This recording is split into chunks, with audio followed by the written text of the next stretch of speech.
आज हम इंटरनेट का क्रमिक विकास पढ़ेंगे। क्रमिक विकास में हम देखेंगे कि इंटरनेट का विकास किस प्रकार हुआ। आज का जो वर्तमान स्वरूप है इंटरनेट का, ऐसा शुरुआत में नहीं था। शुरुआत में इंटरनेट का, हम किसी भी चीज की बात करें तो हर चीज का एक क्रमिक विकास होता है, एक step by step he development होता है। तो आइए हम देखते हैं कि इंटरनेट का विकास किस प्रकार हुआ। तो अगर हम शुरुआत की बात करें तो परंपरागत यानी ट्रेडिशनल टेलीफोन नेटवर्क में, यानी जैसे कि शुरुआत में क्या होता था, जो हमारे पास लैंडलाइन हुआ करते थे उसी से हम इंटरनेट जुड़ा करते थे। उसके लिए हम ISP यानी इंटरनेट सर्विस प्रोवाइडर जैसे BSNL है, वहां पे जाते थे और हम कहते थे भैया हमें इंटरनेट कनेक्शन का कार्ड दे दीजिए। तो वो हमें एक रिचार्ज कूपन देते थे और एक कोई नंबर देते थे, जैसे कि 17 22 33 कोई भी नंबर देते थे वो, और यूजर नेम पासवर्ड। जब हम यूजर नेम और पासवर्ड टाइप करके करते थे तो वो कनेक्ट करता था। तो उसी की बात हो रही है कि परंपरागत टेलीफोन नेटवर्क में डेटा को ट्रांसफर करने के लिए सर्किट स्विचिंग, किसकी स्विचिंग, सर्किट स्विचिंग तकनीक का प्रयोग किया जाता था। ये सबसे पहले की बात करें, शुरुआत में हम लोग सर्किट स्विचिंग का प्रयोग करते थे। इसमें सेंडिंग अथवा रिसीविंग उपकरण, जैसे कि हमने बताया ना, यूजर नेम पासवर्ड तो जब क्लिक करते तो वो जाता था, सेंड करता था कि भैया हम भेज रहे हैं। जब वो कनेक्ट हो जाता था तो वहां कनेक्शन का एक सिंबल बन जाता था कि हाँ हमारा इंटरनेट कनेक्ट हो गया। तो सेंडिंग एंड रिसीविंग के माध्यम से एक डेडिकेटेड पाथ स्थापित होता था। एक मतलब जैसे वो स्थापित हो जाता था डेडिकेटेड पाथ, तब इंटरनेट कनेक्शन हो जाता था। तो ARPA की बात करें यानी एडवांस रिसर्च प्रोजेक्ट एजेंसी ने ऐसे नेटवर्क का अभिकलन डिजाइन किया जो BBN नामक कंपनी द्वारा विकसित, कौन सी कंपनी थी, BBN नामक कंपनी द्वारा विकसित IMP नामक प्रोटोकॉल। कौन सा प्रोटोकॉल, IMP नामक प्रोटोकॉल। प्रोटोकॉल क्या होता है, जिसे हम बताया पूर्व एक set of rules and regulation होता है, किस प्रकार कोई चीज जुड़ेंगे उसको बोलते हैं, ठीक है, का प्रयोग करता था। IMP का पूर्ण रूप, अगर पूर्ण रूप है इंटरफेस मैसेज प्रोसेसर, ठीक है, इंटरफेस मैसेज प्रोसेसर है, जिसे हम ARPA नेट के माध्यम से जाना जाता है। किसके माध्यम से, वैसे हम सभी लोग जानते हैं इंटरनेट की जो शुरुआत हुई वो ARPA नेट से हुई। ARPA नेट क्या था, ARPA नेट एक आपका डिफेंस का एक प्रोजेक्ट था जिसके माध्यम से नेटवर्क बनाया गया। ठीक, आगे बात करते हैं बर्कले, ठीक है। बर्कले स्थित कैलिफोर्निया विश्वविद्यालय यानी कैलिफोर्निया यूनिवर्सिटी ने TCP/IP की बात करें, TCP ट्रांसमिशन कंट्रोल प्रोटोकॉल और इंटरनेट प्रोटोकॉल, ठीक है, ये विकसित किया। ठीक, क्या विकसित किया, TCP और IP प्रोटोकॉल विकसित किया, जिसे बर्कली, ठीक है, बर्कली यूनिक्स 4.2 BSD में इंटीग्रेटेड किया गया। किसमें किया गया, इंटीग्रेटेड मतलब क्या होता है, उसमें उसको समाहित किया गया, जोड़ा गया।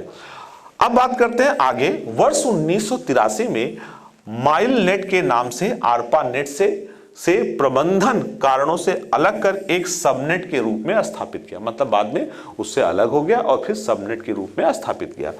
नेटवर्क की बढ़ती संख्या कारण, चूंकि अब नेटवर्क कंप्यूटर पहले कुछ लोगों के पास था, अब बहुत लोगों के पास, संख्या बहुत बढ़ गई। आज तो इंटरनेट ऑफ थिंग्स में जितने लोग नहीं है उससे ज्यादा ऊपर डिवाइसेस हैं। हर आदमी के पास कम से कम 2 से 3 मोबाइल है, ठीक है, और मोबाइल से तो है ही है, फिर डेस्कटॉप है। तो आजकल जितने लोग हैं उससे ज्यादा इंटरनेट से जुड़े हुए उपकरण है, ठीक है। मशीनों को व्यवस्थित करने के लिए डोमेन नेमिंग सिस्टम, किसका, डोमेन नेमिंग सिस्टम को अभिकल्पित या डिजाइन किया गया, ठीक है, डोमेन नेम जिससे इंटरनेट से जोड़ने के लिए इसका प्रयोग किया गया। ठीक, आगे हम इसको बात करते हैं। तो वर्ष 1980 में, कब, 1980 की बात करें, एक हाई स्पीड नेटवर्क, ठीक है, किसकी बात करें, हाई स्पीड नेटवर्क यानी NSF नेट की स्थापना नेशनल साइंस फाउंडेशन, किसने किया था, नेशनल साइंस फाउंडेशन द्वारा की गई। इसमें कितने, इसमें 6 सुपर कंप्यूटर थे एवं प्रत्येक सुपर कंप्यूटर एक LS फर्स्ट सेकेंड नामक मिनी कंप्यूटर से जुड़ा था। ठीक है, किससे जुड़ा था, मिनी कंप्यूटर से जुड़ा था, जिसे फजबॉल नाम से जाना जाता है। किस नाम जाना था, जिसे फजबॉल नाम से हम जानते थे। आगे हम और देखते हैं, ठीक है।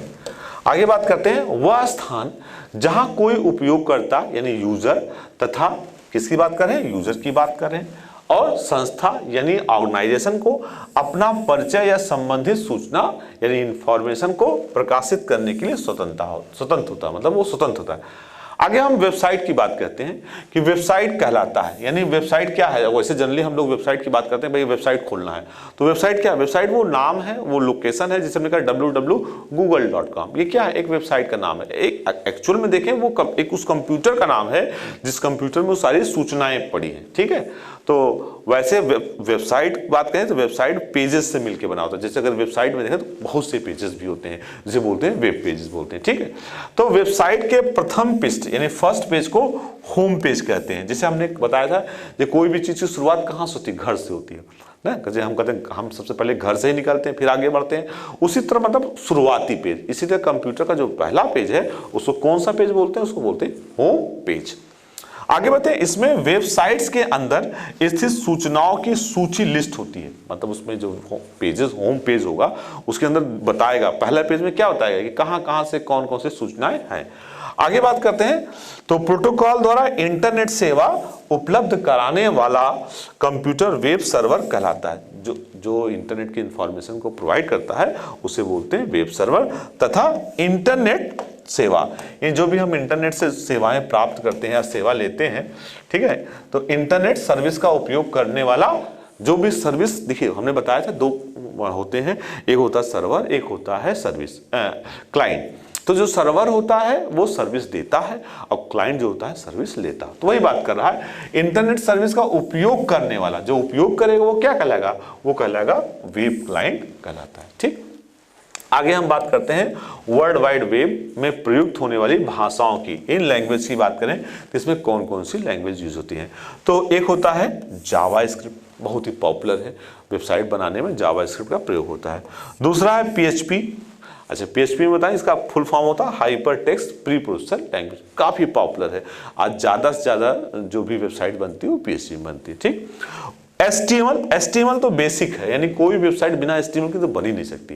HTML का मतलब होता है हाइपर टेक्स्ट मार्कअप लैंग्वेज, यानी कोई भी सबसे पहले अगर वेब पेज सीखता है, अगर वेब पेज यानी वेबसाइट के लिए बनाना सीखता है तो सबसे पहले उसको HTML सीखना पड़ता है। बहुत आसान है, बहुत ही सिंपल है, बड़े आसानी से, केस सेंसिटिव नहीं है, और बड़े कोई भी आसानी से अगर 1-2 दिन में बताया जाए तो HTML को हम सीख सकते हैं। आगे बात करते हैं एक्सटेंसिबल मार्कअप लैंग्वेज, ठीक है, यानी अब उसी मार्कअप लैंग्वेज को थोड़ा सा और बढ़ाया गया, उसमें CSS भी ज्वाइन कर लें, जो HTML तो DHTML भी का इस्तेमाल कर लें, ठीक। आगे एक्सटेंसिबल HTML, ठीक है, यानी HTML को एक्सटेंड किया गया, ठीक है। तो ये चीजें हो गई। आगे हम लोग और देखते हैं इसको। अब बात करते हैं जावा स्क्रिप्ट, बिल्कुल सही। जैसे कि अगर हम बात करते हैं, जैसे हमने कहा HTML या PHP, तो ये तो है ही है, इनके साथ साथ इसके अंदर हम स्क्रिप्टिंग भी करते हैं। जावा स्क्रिप्ट क्या है? एक स्क्रिप्ट है डायनेमिक, अपने पेज को डायनेमिक बनाने के लिए, ठीक है। तो वेब पेज को अभिकलन में जावा स्क्रिप्ट का प्रयोग किया जाता है। अगर हम वेब पेज को बनाने हैं तो उसमें जावा स्क्रिप्ट भी करते हैं, VB स्क्रिप्ट भी करते हैं, VB विजुअल बेसिक स्क्रिप्ट, ठीक है। तो जावा स्क्रिप्ट क्या है? जावा स्क्रिप्ट एक सॉफ्टवेयर भाषा है, लैंग्वेज है, ठीक है। तो कंप्लीट भाषा तो नहीं है, लेकिन एक स्क्रिप्टिंग है, एक सब लैंग्वेज बोल सकते हैं, लैंग्वेज का पार्ट बोल सकते हैं, ठीक। जिसका अभिकल्पना यानी design Microsoft Sun micro system द्वारा किया गया था। जावा जो शुरुआत में थी वो सन माइक्रो सिस्टम की थी, लेकिन अगर एक्चुअल जावा की बात करें, जो भी वर्तमान समय में जावा है, अब वो माइक्रो सिस्टम ने उसको बेच दिया। किसने लिया? उसे ओरेकल ने उसे परचेज कर लिया। अब वो जावा ओरेकल जावा के नाम से प्रसिद्ध है, लेकिन यही जावा शुरुआत में सन जावा के नाम से प्रसिद्ध थी। तो सन माइक्रो सिस्टम द्वारा विकसित किया गया। यह एक स्क्रिप्टिंग लैंग्वेज है। स्क्रिप्टिंग लैंग्वेज क्या होता है? स्क्रिप्टिंग लैंग्वेज पूरी कंप्लीट लैंग्वेज नहीं होती। स्क्रिप्टिंग लैंग्वेज, हाँ, लैंग्वेज का सब पार्ट होता है, कुछ फीचर्स उसमें लैंग्वेज के रहते हैं जिससे कि जो हमें वर्क करने में आसान रहते हैं। PHP की बात कर रहे थे, तो PHP की बात करें तो PHP हमने बताया hyper text pre processor language है। ये भी काफ़ी इंपॉर्टेंट है और काफ़ी मतलब पॉपुलर है, बड़ा आसान है। और सबसे अच्छी बात तो PHP के साथ ये है कि ये ओपन सोर्स है, मतलब आसानी से कोई भी फ्री ऑफ कॉस्ट को डाउनलोड कर सकता है, प्रोग्राम कर सकता है। तो PHP का जो डेवलपमेंट की बात करें तो 1994 में किसने किया था? रासमस लेरडोफ, किसने? रैसमस लारडोफ द्वारा विकसित किया गया था। PHP एक सॉफ्टवेयर भाषा है। PHP क्या है? PHP एक सॉफ्टवेयर भाषा है और इसका उपयोग डायनेमिक वेब पेज के विकास, किसमें? डायनेमिक वेब पेज के विकास या डेवलपमेंट में किया जाता था, ठीक। और अगर बात करें प्रारंभ में PHP का पूर्ण रूप पर्सनल होम पेज था। जो शुरुआत की बात करें, जो उसका फुल फॉर्म था, शुरुआत की बात करें, ये शुरुआत में बोलते थे पर्सनल होम पेज था, लेकिन बाद में इसको बोल दिया गया, क्या बोला गया, हाइपर टेक्स्ट प्री प्रोसेसर हो गया। बाद में इसको जो एक्चुअल जो PHP है वो है हाइपर टेक्स्ट प्री प्रोसेसर, जैसा मैं शुरुआत से आपको बताता आ रहा हूं कि हाइपर टेक्स्ट प्री प्रोसेसर। अच्छा, हाइपर का देखो H बीच में है, ठीक है, तो पहले हाइपर है, फिर टेक्स्ट है, फिर pre processor, hyper text pre processor. ठीक, अब हम आगे बात करते हैं। तो PHP के बाद हमने जैसे HTML बताया, तो HTML तो बेसिक है, तो HTML बेसिक है, इसके बारे में हम आपको नेक्स्ट क्लास में डिटेल्स इसके बारे में बताएंगे।